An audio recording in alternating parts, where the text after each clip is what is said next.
channel. So today's video I have decided to make because recently I did my transformation story and I touched a lot on the bloating issues that I've incurred over the past sort of 4 to 5 years, and a lot of you are still asking me questions about that and wanting me to go into more detail. So I thought I'd make a video on how I now prevent bloating and how I helped sort of remedy the issue before I actually knew what the problem was. So just to give you a bit of background, I have an acidity issue in my stomach, which I only actually picked up on from going to a specialist at the beginning of this year. So from that, I actually went on a course of medication, but still it did help the problem a lot.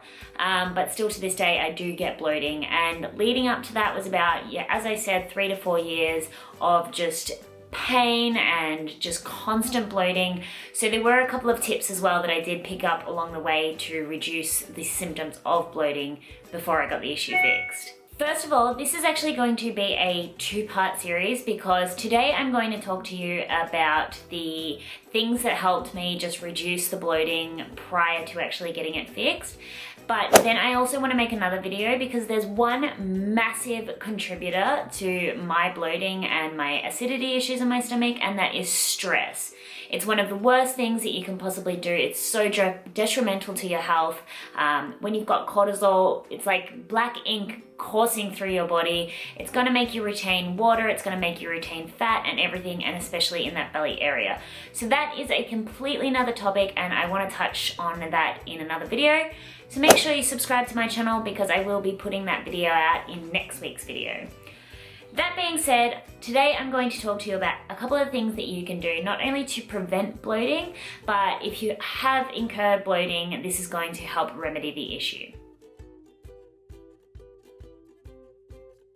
So the first thing, and this comes back to when I very first started getting really bad bloating, I went into a health food store and it was like, I need a tea, give me a tea that's going to stop my bloating, because I literally thought that was the only thing that was going to help me for some reason. I thought, I'm going to buy a tea, I'll go to the toilet and then it'll be fixed. God, it's been a long journey since then.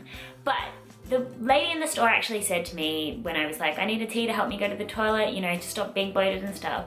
The lady actually said to me, have you tried increasing your water intake? And I was like, well, I think I drink a lot of water anyway. She was like, whatever you're drinking now, just try to double it. So I went home and I did that, and honestly I did see the difference. Not only does water, you know, help with digestion, it makes our skin, hair and everything look amazing, it actually does help reduce bloating.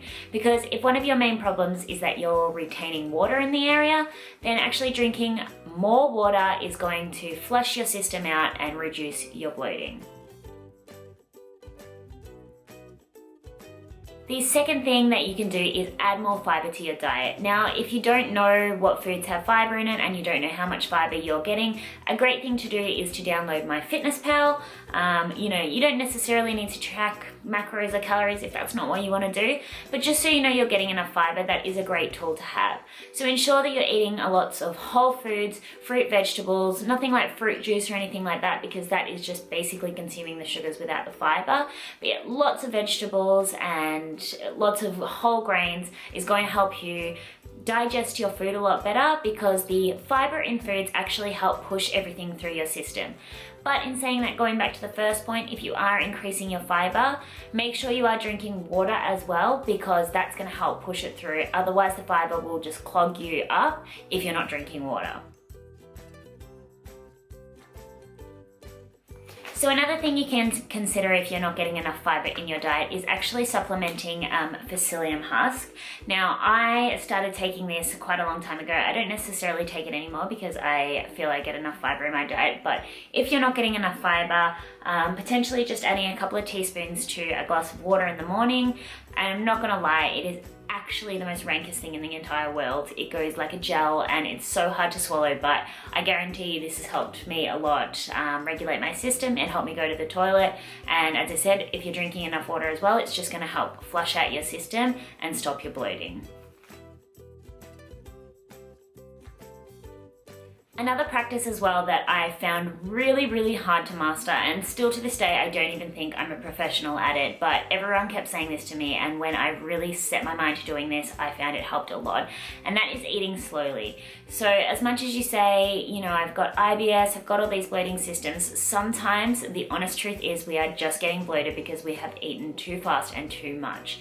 So a great tool that you can do, or a great technique, sorry, is to eat slowly. Even if it means being over the top theatrical and like putting your fork down in between each mouthful, but eating slowly is going to help you recognize when you're full, so you actually stop eating and prevent bloating. But it's also going to stop you gulping too much air down. That's going to put air into your system and bloat out your stomach as well. So eating slowly is one of the easiest things. I mean, it's not easy to master, but once it's a habit, it's one of the easiest things without taking anything or spending any money that you can do that's going to help prevent your bloating.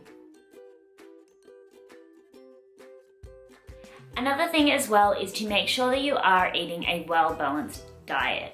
Now, look, I obviously have experimented with different macros and different eating styles, but the thing is, if you suffer really badly from bloating and your body is not able to digest particular things, it may be because you have taken them out of your diet and reintroduced them too quickly. So potentially if you say take carbs out of your diet and then you just, you know, get over it and then you start eating all the bread in the world, your body actually doesn't have the enzymes it needs to break down those carbs, so it's not going to be able to just burn through those carbs that you're consuming as quick as and as efficiently as it should be, because it's had so long without them. So if bloating is a big issue to you, make sure that you are eating a well-balanced diet, because at the end of the day, we're all probably going to consume fats or carbs or protein at some stage. So just ensure that you are getting enough of everything and keeping your gut healthy so that it's not going to be put into any kind of shock when you do eventually consume the particular macronutrient. So those are just a couple of things that you can do to help prevent bloating and help remedy it when it does happen. But as I said, in next week's video, I'm going to touch on when your body goes that one step further. I actually developed an acidity issue in my stomach, which caused a lot of my bloating and my not being able to go to the toilet. And one of the biggest factors that happened was, I think potentially because I consumed way too much chili, way too much high acidity foods, and my body couldn't handle it. But one of the contributing factors was also stress. And I even notice it to this day, when I am really stressed, my bloating is at its all-time high. So next video, I'm going to talk a lot more about that, and I'm also going to give you some tips on how to reduce stress. I really hope you guys enjoyed today's video. Make sure to give it a big thumbs up, and please do not hesitate to ask me any questions, because I will answer all of them, because, you know, I understand that being bloated is the most frustrating, annoying thing, especially when you're 9 months pregnant or looking like it, trying to get to sleep at night. It's just ridiculous. So I want to help everyone out there that has the same issues that I have been going through. Thanks for watching today's video, guys, and I will see you in the next one.